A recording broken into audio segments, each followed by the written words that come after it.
बहन मायावती जी को जन्मदिन की ढेर सारी शुभकामनाएं और दिन दूना रात चौगुना पार्टी को आगे बढ़ावें और समाज की जो बीड़ा उठाया उन्होंने उसमें जो बाबा साहब डॉक्टर अम्बेडकर जी का सपना पूरा करने का संकल्प लिया है उसमें बढ़ चढ़ कर के काम करें। यही हमारी जन्मदिन के अवसर पर शुभकामनाएं।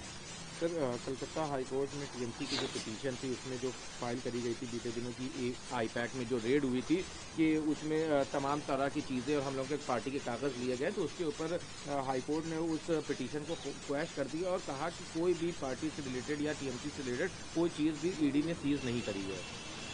सही कहा है, जब कोई साक्ष्य सबूत नहीं है तो मौखिक कहने से कोई थोड़ा मान लेगा। सर, लालू प्रसाद यादव और इनकी तरफ से अपने ट्रायल के लिए पिटीशन फाइल करी गई थी, लेकिन कोर्ट ने मना कर दिया। कोर्ट ने कहा है कि इसमें कोई राहत नहीं मिलेगी, जो पिटीशन है वो और जो ट्रायल है वो चलेगा। तो कोर्ट का मामला है, कोर्ट जो फैसला देगा वही सबको मानना पड़ेगा, वही लालू जी को भी मानना पड़ेगा, वही हमको भी मानना पड़ेगा। सर, एसआईआर को लेकर अपोजिशन हो या ये तमाम लोग अभी भी तमाम बयान आ रहे हैं अखिलेश यादव के हों, या किस तरह से देखते हैं बयानों को?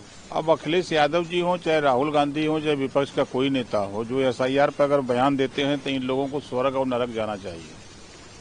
और वहाँ जो 46 लाख लोग मृतक वोटर लिस्ट में पाए गए हैं, इन लोगों को जाके वहाँ से ले आना चाहिए और उनका जो है एफिडेविट जो है बनवा करके साक्ष्य सबूत बीएलओ के पास जमा कराएंगे। भाई देखिए ये स्वर्ग से ले आए हैं और ये नरक में थे, ये स्वर्ग में थे, तो ये लोग आ गए हैं, इनका नाम चढ़ा लिया जाए। लेकिन कह रहे हैं कि मृतक ही नहीं है, जेन्युइन वोटर्स काट रहे नहीं हैं। नहीं नहीं, उनको पता है, उन लोगों को पता है, सब कुछ पता है।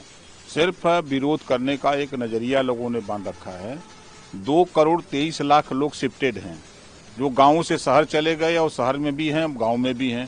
तो अब एक जगह वोटर लिस्ट में नाम आ रहा है, कुछ लोग स्टेट छोड़ के बाहर चले गए हैं, वहाँ भी नाम करा लिए हैं, यहाँ भी नाम है। तो अब ऐसे लोगों का जो फर्जी मतदान विपक्ष के लोग करते थे उस पर रोक लग रही है। इस नाते वो लोग बहुत छटपटा रहे हैं कि अब हमारा क्या होगा। सर, काफ़ी सवाल है।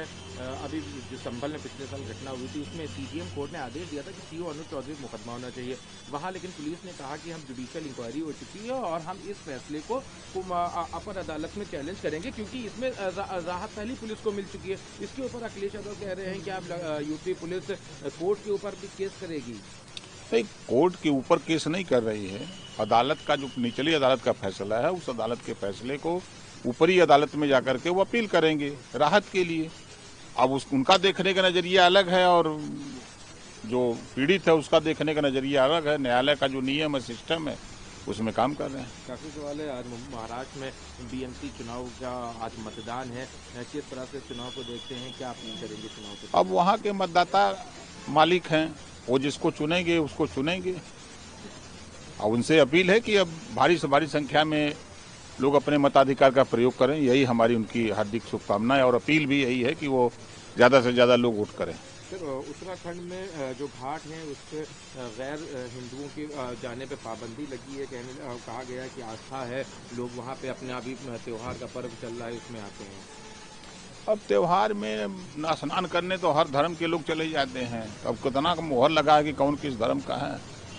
तो कैसे वहाँ जो अध्यक्ष हैं उसके सभा की गंगा अब जो उनका बयान है, अब वो अपने हिसाब से बयान दिए हैं। जो हम लोग हैं वो सरकार के नियत से देखते हैं कि भाई कहीं किसी को पाबंदी नहीं है, कहीं जा सकता है, ना कहीं ट्रेन में है, ना हवाई जहाज में है, ना चाय की दुकान पर, ना होटल पे, कहीं पाबंदी तो नहीं है।